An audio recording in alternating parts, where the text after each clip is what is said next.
નાની વાતમાં આપણે આજે પુષ્ટિ સંહિતા ભાગ બીજો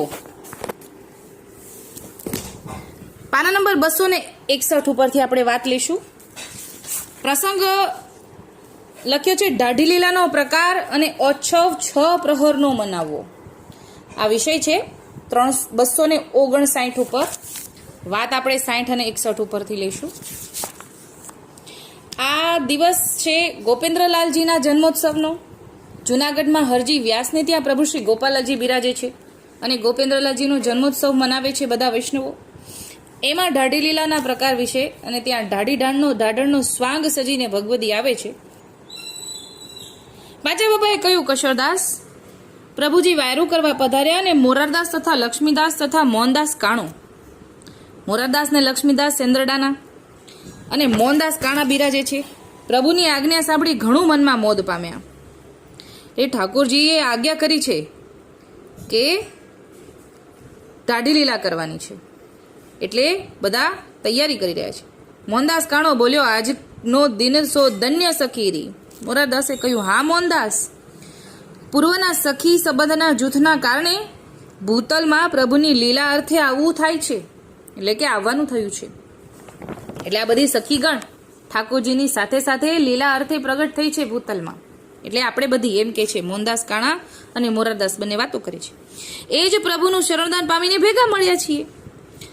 તો શ્રીજી તો અંતર્યામી છે, સર્વ વાત જાણે છે, જેથી આપણને આજ્ઞા કરી છે. તો ચલો રૂડા સર્વ સ્વાંગ સજીને પ્રભુની સન્મુખ જઈએ.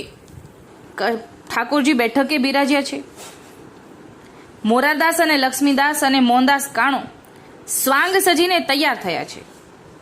પ્રભુજીની આજ્ઞાની રાહ જોઈ રહ્યા છે. પ્રભુજીએ એટલે મોરારદાસ અને લક્ષ્મીદાસ દાઢણ છે અને મોહનદાસ કાણા જે છે એ વ્રજગોપનો સ્વાંગ ધારણ કરીને દાઢી લીલા કરવાના છે. એટલે એ લોકોએ સ્વાંગ ધારણ કરેલો છે. પ્રભુજીએ હરજી વ્યાસને આજ્ઞા કરી કે પહેલા ચોમુક પ્રગટાવો, પછી દાઢણને આવવા કહો. હરજી વ્યાસે ચોમુક પ્રગટાવી અને પ્રભુજીના વામ ભાગ પાસે ધરી. ચોમુક હંમેશા વામ ભાગ પર આવે, એટલે કે ઠાકોરજીના ડાબી બાજુ ચોમુક ધરી. હરજી વ્યાસ તથા કાનદાસ દાઢણને શ્રીજીની આજ્ઞા અનુસાર પધરાવી લાવવા ગયા. હરજી વ્યાસ કોણ? જેના ઘરે ઓછવ છે. એ કાનદાસ અને હરજી વ્યાસ આ બંને દાઢણને પધરાવવા ગયા. મોરારદાસ તથા લક્ષ્મીદાસ ને મોહનદાસ કાણાના સર્વ સ્વાંગમાં દર્શન કરતા અતિ પ્રસન્ન થઈ ગયા અને કહ્યું, આજે તો શ્રીજીનો વિશેષ અનુગ્રહ તમારા ઉપર જણાય છે. એવી સરાહના કરી. ત્યારે મોહનદાસ કાણો બોલ્યો, કેમ ન હોય?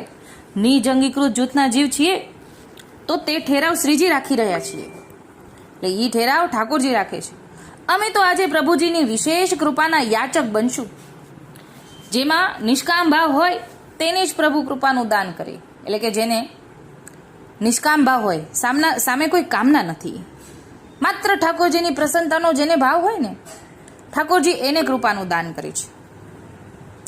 હમારે મન તો સબ જગ તૃણ સમાન. કોણ બોલે છે? મોહનદાસ કાણા બોલે છે કે આખી દુનિયા અમારા માટે તો તણખલા સમાન છે. અમારે સામે તો એક ઠાકોરજીની પ્રસન્નતા જ મુખ્ય છે, બાકી બીજું કાંઈ અમારે મહત્વ નથી, એમ સમજાવે છે. પરિપૂર્ણ રસાત્મિક પુષ્ટિ પુરુષોત્તમની સન્મુખ નિષ્કામ ભાવે ગુણગાન ગવાય, તેને જ પુષ્ટિ પ્રેમ લક્ષણા સ્નેહાત્મિક ભક્તિ કહી છે. આજે તો પ્રભુજી ભાવાત્મક જુગલ સ્વરૂપે બિરાજશે. આજે તો પ્રભુજી ભાવાત્મક જુગલ સ્વરૂપે બિરાજશે. એટલે અહીંયા તો ખાલી ગોપાલાલ બિરાજે છે, જુગલ સ્વરૂપ નથી, પણ ચોમુકના અંદર સંદર્ભે કહી રહ્યા છે કે ભાવાત્મક જુગલ સ્વરૂપે બિરાજશે. તો હરજી તને શ્રીજીએ પ્રથમ ચોમુખ પ્રગટાવીને વામ ભાગમાં ધરવા કહ્યું ને, તો તેનો તું ભાવ સમજ્યો? આવું મોહનદાસ કાણા હરજી વ્યાસને સમજાવે છે કે તને પેલા ચોમુખ કરવાનું કીધું ને, તને એનો ભાવ ખબર પડી? હરજી વ્યાસે કહ્યું, રાજ હું બીજું શું સમજું, તમો કૃપા કરીને કહો તો સમજાય. જો અહીંયા એક વિવેક આપણે જાણ્યું. હરજી વ્યાસ તો બહુ જૂના ભગવદી છે.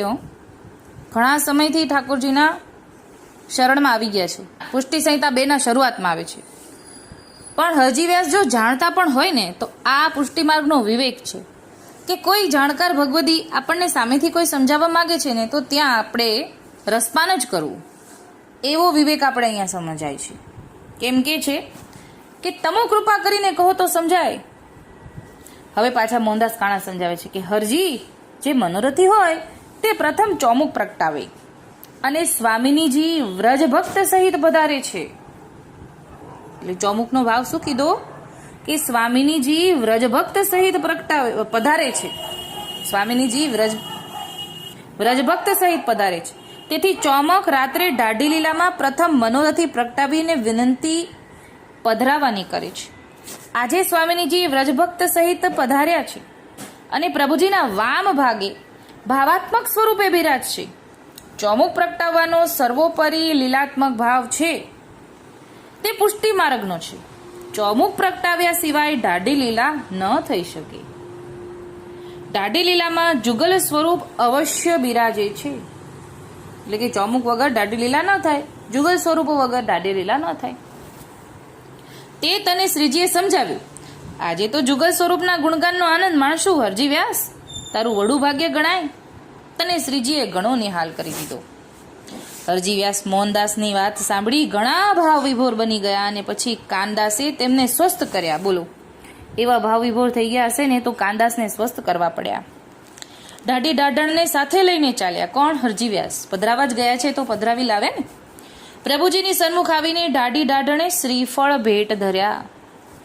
પ્રભુજીને દંડવત પ્રણામ કર્યા. સૌથી પહેલા ઠાકોરજીને દંડવત પ્રણામ કર્યા, પછી ચોમુખને દંડવત પ્રણામ કર્યા. ઠાકોરજીને દંડવત કર્યા પછી ચોમુખને દંડવત કર્યા. મોહનદાસ કાણે પ્રભુને દંડવત પ્રણામ કીધું, ચોમુખજીને દંડવત પ્રણામ કીધું. પછી શ્રીજી તથા અંગીકૃત જૂથની આજ્ઞા લઈને, જો ઠાકોરજી બિરાજે તો ઠાકોરજીની તો લીધી, પણ અંગીકૃત જૂથની પાસે પણ આજ્ઞા લીધી. પ્રભુજીના જશનો ઉચ્ચાર કરવા લાગ્યા.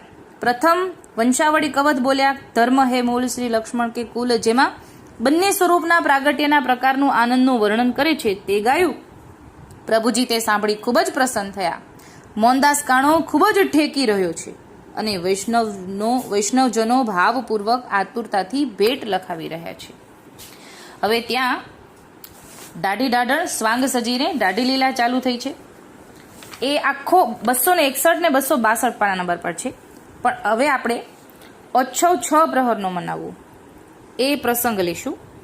પાના નંબર 262 ઉપર પાંચા બાબાએ કહ્યું, જયરામદાસ, હરજી વ્યાસને પ્રભુજીએ કહ્યું પ્રસાદી ઉપરનો લાવો. એટલે હવે અહીંયા દાઢી લીલાને વિરામ તરફ છે, કેમ કે 12 વાગી ગયા છે. એટલે અહીંયા ઠાકોરજી એ વચનામૃત કરવાના છે કે 6 પ્રહરનો જ બનાવવાનો. એમ પ્રસાદી ઉપરનો લાવો. હરજી વ્યાસ ઉપરના લાવ્યા. પ્રભુજીએ દાઢી દાઢણ તથા વ્રજ ગોપ એવા મોહનદાસ કાણાને ઓઢાડ્યા. પ્રસાદી બીડું આપ્યું. હરજી વ્યાસ તથા ફૂલબાઈને પ્રસાદી ઉપરના ઓઢાડીને પ્રસાદી બીડું આપ્યું.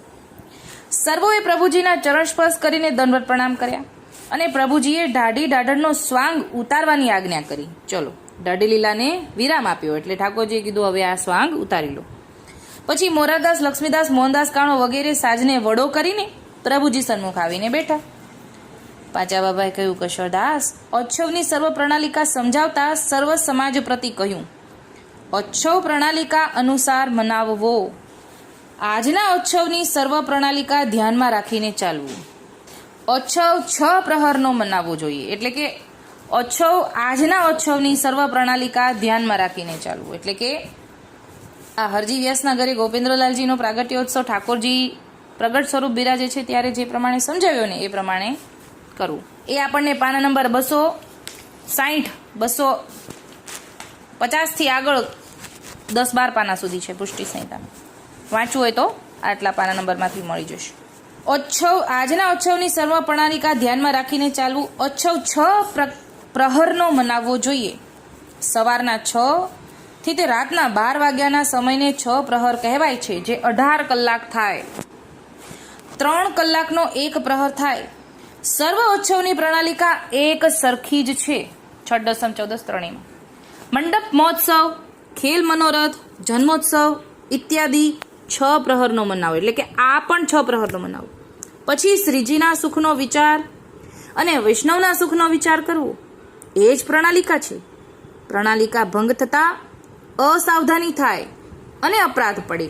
માટે હરજી આ પ્રસંગ વાતનો ધ્યાનમાં સદા રાખજે. મોરાર તથા લક્ષ્મીદાસ મોહનદાસ તથા અંગીકૃત જૂથ આ વાતમાં પારંગત છે. તેને પૂછીને ચાલવું. અચ્છવનો ઠેરાવ 6 પ્રહરનો જ રાખવો, જેથી અનવધાન દશા ન થઈ જાય. તેવી દશા થવાથી ભક્તિયોગ સિદ્ધ ન થાય અને પોતાના પ્રભુજીના સેવા સમરણમાં ચૂંક પડે તો પ્રભુજી અપ્રસન્ન થાય. માટે મેંડ પ્રણાલિકાથી સર્વ કાર્ય કરવું, જેથી આનંદ વધતો જાય. આસુરી ભાવવાળાને આમાં ગમની પડે, તેથી દૂર રહેવું. પછી પ્રભુજી પોઢવા પધાર્યા અને રગા ખવાસને આજ્ઞા કરી કે આપણે હવે મોટી મારડ પધારવું છે. ઠાકોરજી આટલું જ વચનામૃત કર્યું દાઢી લીલાને વિરામ અપાવીને કે 6 પ્રહરનો મનાવવો જોઈએ. અને આજે આપણે દાઢી લીલાનો પ્રકાર જાણ્યો કે ચોમુખનો ભાવ શું છે, જુગલ સ્વરૂપ અને વ્રજભક્તોનો સ્વરૂપ. સ્વામિનીજી વ્રજભક્તોનું સ્વરૂપ છે એ ભાવ જાણ્યો. અને દાઢી દાઢણે બંને સ્વરૂપને દંડ પ્રણામ કર્યા એ પણ આપણે જાણ્યું. તો અત્યારે આટલું જ બોલીને મારી નાની વાતને વિરામ આપું છું. બોલો શ્રી ગોપાલ લાલ કી જય.